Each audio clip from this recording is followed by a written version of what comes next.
Assalamualaikum warahmatullahi wabarakatuh.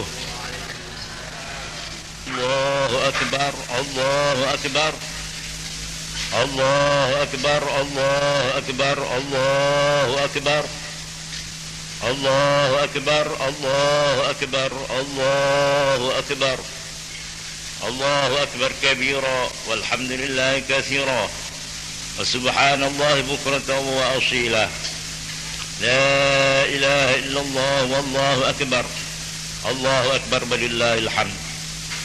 Alhamdulillahil wahidil qahhar, al-azizil ghaffar, muqaddiril aqdar, musarrifil umuri, mukawwiril layli 'alan nahar, tabsiratan li ulil qulubi wal absar, alladhi ja'ala hadzal yawma yawma 'idil adha min a'zamil ayyam وسماه يوم الحج الأكبر. أحمده أبلغ الحمد على جميع نعمه، وأسأله المزيد من فضله وكرمه. أشهد أن لا إله إلا الله العظيم الواحد الصمد العزيز الحكيم، وأشهد أن محمدا عبده ورسوله الكريم خاتم النبيين أرسله رحمة للعالمين. اللهم صل على سيدنا محمد سيد المرسلين، صلوات الله وسلامه عليه وعلى سائر النبيين وآل كل وسائر الصالحين وسلم تسليما كثيرا. أما بعد،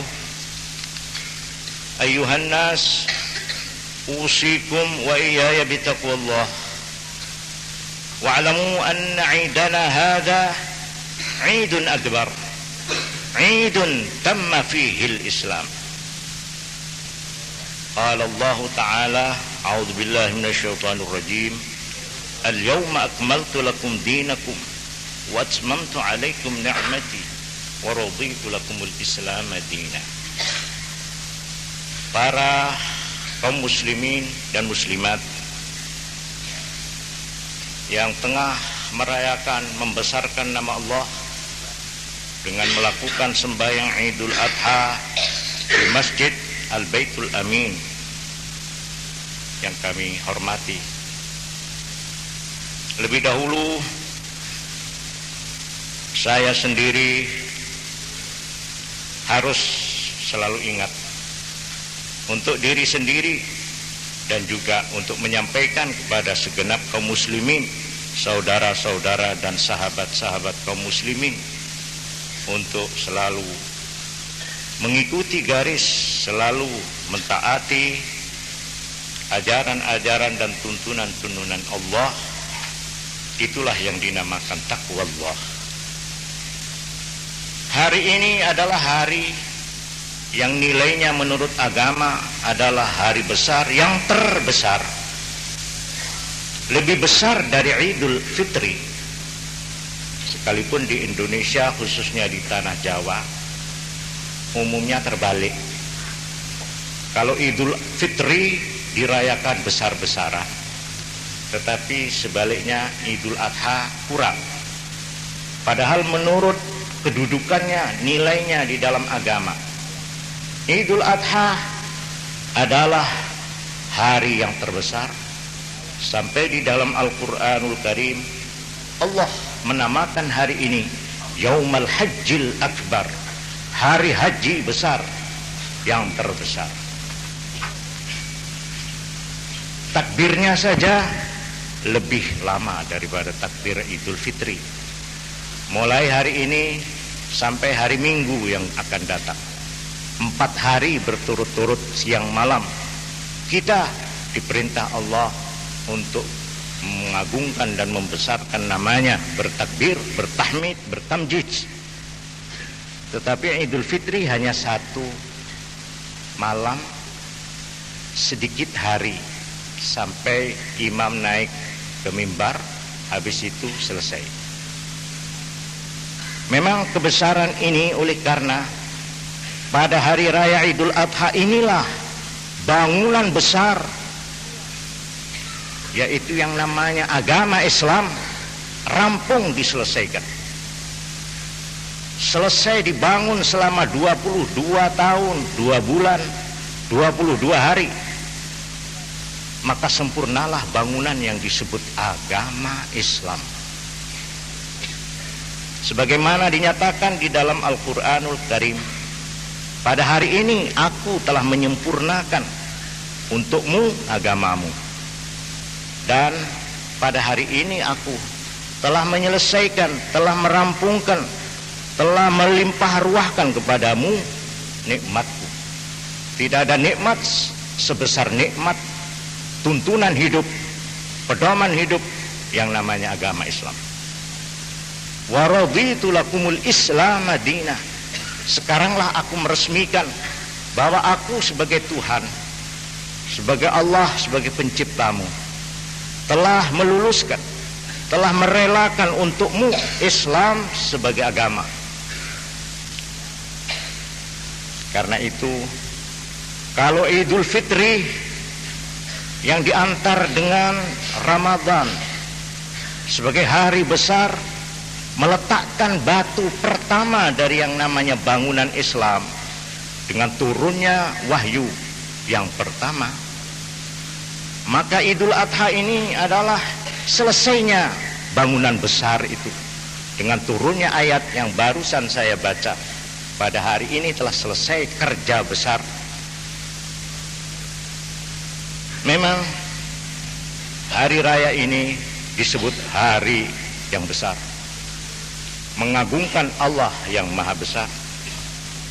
Karena di dalam hari inilah umat Islam yang beriman dididik untuk menjadi manusia yang besar, dengan iman serta pendirian hidup yang besar,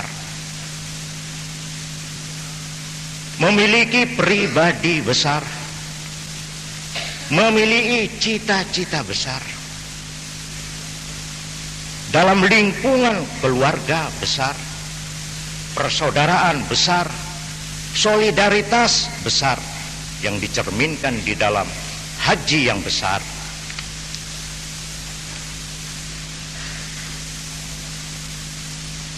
Allah Subhanahu wa ta'ala berfirman, oleh karena itu setelah rampungnya agama ini sebagai bangunan yang komplit, yang tidak usah ditambah-tambah lagi dan juga tidak usah dikurang-kurangi lagi, ditambal sulam lagi, sudah selesai hari ini, tinggal engkau melaksanakan. Dan sekali engkau beriman, ya ayyuhalladzina amanu dkhulu fis-silmi kaffah, sekali engkau menyatakan beriman kepada Allah dan kepada Rasulullah sallallahu alaihi wasallam, udkhulu, masuklah, fis-silmi kaffah, di dalam Islam, bangunan yang sudah selesai ini, kafah, jangan tanggung-tanggung. Seluruhmu, seluruh pikiranmu, seluruh tenagamu, seluruh hartamu, seluruh karyamu, seluruh rumah tanggamu, seluruh hidupmu, seluruh falsafat hidupmu secara keseluruhan masuk di dalam Islam dengan 2 kaki, dengan 2 tangan, dengan seluruh jiwa dan raga. Wala tattabi'u khutuwatis syaitan, jangan kamu memperturutkan langkah-langkah ajaan syaitan. Innahu lakum aduwwum mubin. Fa in zalaltum min ba'di ma ja'atkumul bayyinat, kalau kamu tergelincir, menyimpang dari garis ini, fa'lamu, maka ketahuilah, annallaha azizun hakim, Allah maha perkasa dan maha teguh hukumnya. Hal yanzuruna illa ayyatiyahumullahu fi dhulalin minal ghamami wal malaikatu wa qudiyal amr wa ilallahi turja'ul umur. Mereka yang ragu-ragu, mereka yang separuh-separuh, mereka yang tergelincir, yang menyimpang dari garis Allah, mereka tidak menunggu lagi kecuali sebentar Allah akan datang dalam gumpalan awan bersama dengan malaikat-malaikat bala tentara Tuhan yang engkau tidak mengetahui dan melihat. Gumpalan awan yang kamu kira mendatangkan rahmat hujan, ternyata Allah membawa cemeti dan cambuknya lewat hujan. Wa qudiyal amru, dan telah diputuskan hal itu. Wa ilallahi turja'ul umur, dan kepada Allah segala-galanya akan dipulangkan. Para jamaah yang kami hormati, Islam dengan pengertian sebagaimana diuraikan di dalam Al-Quran sendiri, Islam adalah suatu nama yang mempunyai 4 makna, 4 arti. Inilah falsafat nama Islam. Arti daripada kata-kata Islam pertama, bima'na salam wal musalamah, bertoleransi, berkompromi, dan berdamai. Lawan daripada al-harbu wal khisam, perang dan cekcok. Wa idza khatabahumul jahiluna qalu salama. Hamba-hamba Allah yang dipuji di dalam Al-Quran, wa ibadur rahmani yamshuna alal ardi hauna, mereka yang menjalani hidup ini dengan tenang, tidak tergopoh-gopoh, tidak tergoyang-goyang. Dan kalau mereka itu dicemoohkan, diejek oleh mereka yang usil-usil, jawab mereka qalu salama, damai. Salam seorang Islam, assalamualaikum, damai. Kedua, makna Islam dalam arti bima'na al-khudu wal inqiyad tau'an aw karha. Yang kedua, Islam dari kata-kata salam yang bermakna tunduk, takluk dengan sukarela atau terpaksa. Walahu aslama man fil ardi man fis samawati wal ardi tau'an aw karha wa ilaihi turja'un. Segenap makhluk, apakah bernyawa atau tidak, di segenap petala langit dan bumi, semuanya tunduk kepada aturan hukum Allah, kepada yang disebut undang-undang natir, yang sebenarnya itu adalah sunnatullah, hukum Allah. Semua, tidak ada satupun makhluk yang terlepas dari hukum Allah, dan semuanya tunduk, suka atau terpaksa. Makna yang kedua. Kemudian makna yang ketiga, Islam dalam arti menyerahkan diri, mengorbankan diri, memasrahkan diri, penyerahan secara total dengan penuh kesadaran dan sukarela kepada Allah Subhanahu wa ta'ala. Qul aslamtu wajhiya lillah. Katakan Muhammad, katakan hei tiap-tiap orang Islam, aku menyerahkan segala-galaku lillah, kepada Allah semata. Wa anibu ila rabbikum wa aslimu lahu.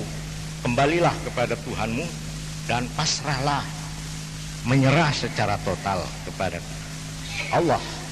Ini arti yang ketiga. Kemudian yang terakhir, sesudah dengan nama-nama itu, dengan arti-arti yang tersirat itu, maka akhirnya agama yang dirampungkan bangunannya pada hari Idul Adha ini, yang diamanatkan kepada Nabi yang terakhir yang bernama Muhammad sallallahu alaihi wasallam, agama itu sendiri disebut agama Islam. Raditu wa raditu lakumul Islam madina. Khusus kata-kata Islam sebagai nama daripada agama yang dibawa oleh beliau. Wa may yabtaghi ghairal islami dinan falan yuqbala minhu. Islam yang mempunyai pendirian iman yang besar. Kebesaran iman Islam dinyatakan di dalam firman Allah, qulu amanna billah. Katakan, hei segenap umat Islam yang menjadi pengikut Muhammad, kami semuanya ikrar beriman kepada Allah satu. Wa ma unzila ilaina, dan percaya kepada wahyu, kitab suci yang diturunkan kepada kami, Al-Quran. Wa ma unzila ila Ibrahim, tidak saja kami hanya mempercayai kitab suci yang diturunkan kepada kami, kepada Nabi kami, Nabi Muhammad sallallahu alaihi wasallam, tetapi juga kami percaya dan iman, menghargai dan menghormati apa yang telah diturunkan kepada Ibrahim, Abraham, wa Ismail, dan kepada Nabi Ismail, wa Ishak, dan Nabi Ishak, wa Yakub, nenek orang Yahudi. Apa yang diturunkan kepada Yakub berupa wahyu, kami pun umat Islam diharuskan oleh agama untuk mempercayainya, iman, menghargai dan menghormatinya. Wal asbab, dan juga kepada anak keturunan Yakub yang 12. Wa ma utiya Musa, dan kami disuruh beriman pula, percaya pula apa yang telah diberikan kepada Nabi Musa alaihissalam, wa Isa, dan Nabi Isa. Seluruh wahyu-wahyu itu. Wa ma utiyan nabiyyuna min rabbihim, dan apapun yang telah diberikan kepada semua nabi-nabi sejak Nabi Adam sampai yang terakhir Nabi Muhammad sallallahu alaihi wasallam. Inilah iman yang besar, iman yang lebar. La nufarriqu baina ahadin minhum, kami tidak boleh membeda-bedakan penghargaan dan penghormatan terhadap nabi-nabi yang manapun, kepada kitab-kitab suci yang manapun. Wa nahnu lahu muslimun, dan hanya kepada Allah sajalah kami muslim, menyerahkan diri, tunduk dan patuh. Inilah kebesaran iman, kebesaran pendirian yang harus dimiliki oleh setiap muslim. Para jamaah sekalian yang kami hormati, dalam hubungan memperingati peristiwa besar pada hari ini, kita tidak boleh melupakan peristiwa yang terjadi sekarang di Mekkatul Mukarramah, di tanah suci Mekah, di mana sekarang ini tengah dilakukan ibadat yang menghimpun seluruh dan segala macam bangsa, melenyapkan perbedaan bangsa-bangsa itu. Pakaian mereka seragam, tidak bisa lagi dibedakan mana yang raja, mana yang papa, mana yang berketurunan, mana yang berpangkat, mana yang jelata. Semuanya berpakaian putih, semuanya adalah hamba Allah, terlebur di dalam persaudaraan besar, kekeluargaan besar yang mempunyai persamaan yang kuat. Prinsip persaudaraan, prinsip persamaan ini bukan saja merupakan perintah teori di dalam Islam, tetapi sekaligus merupakan perintah yang dipraktekkan dalam bentuk ibadat-ibadat yang kolektif. Pertama, di dalam haji, di sana tergambar, terasa, terkesan sekali adanya ajaran persaudaraan dan persamaan itu. Di dalam salat-salat Jumat, siapa yang datang lebih dulu, dia yang berhak berdiri di saf yang terdepan. Siapapun berhak berdiri berjajar dengan siapapun. Tidak boleh ada perbedaan. Kalau yang berpangkat di depan, kalau ulama di depan, kalau yang tidak ulama di belakang, tidak ada aturan itu. Semuanya sama, berdiri bersaf-saf tanpa ada perbedaan pangkat dan kedudukan, menyembah sebagai hamba Allah. Perintah Jumat ini adalah merupakan perintah wajib juga salat-salat jamaah, juga perintah-perintah yang dinamakan fardu kifayat, itu merupakan perintah persaudaraan yang diperintahkan, yang dipraktekkan. Kalau ada orang mati, segenap umat Islam bertanggung jawab untuk satu, memandikan siapapun dia, tidak pandang, memberi bungkus kain kafan, menyembahyangkan dan menguburkan. Ini merupakan perintah wajib. Apabila ada mayit terlantar karena dia tidak punya keluarga, terlantar karena dia orang yang tidak dikenal alamat dan identitasnya, maka seluruh umat Islam memikul dosa karena menelantarkan orang itu. Demikian juga orang kelaparan, orang yang membutuhkan pertolongan menurut agama diperintahkan untuk berzakat. Zakat adalah perintah kolektor, perintah wajib. Persaudaraan dan persamaan tidak hanya teori tetapi dipraktekkan. Di dalam peristiwa haji ini yang kita peringati dalam Idul Adha, saya merasa perlu untuk mengutip beberapa daripada pidato-pidato Nabi yang diucapkan di muka beratus ribu umat Islam yang berhaji pada waktu itu. Dan inilah haji setelah selesainya Quran 30 juz. Haji yang disebut haji selamat tinggal. Haji yang terakhir, di mana Nabi untuk terakhir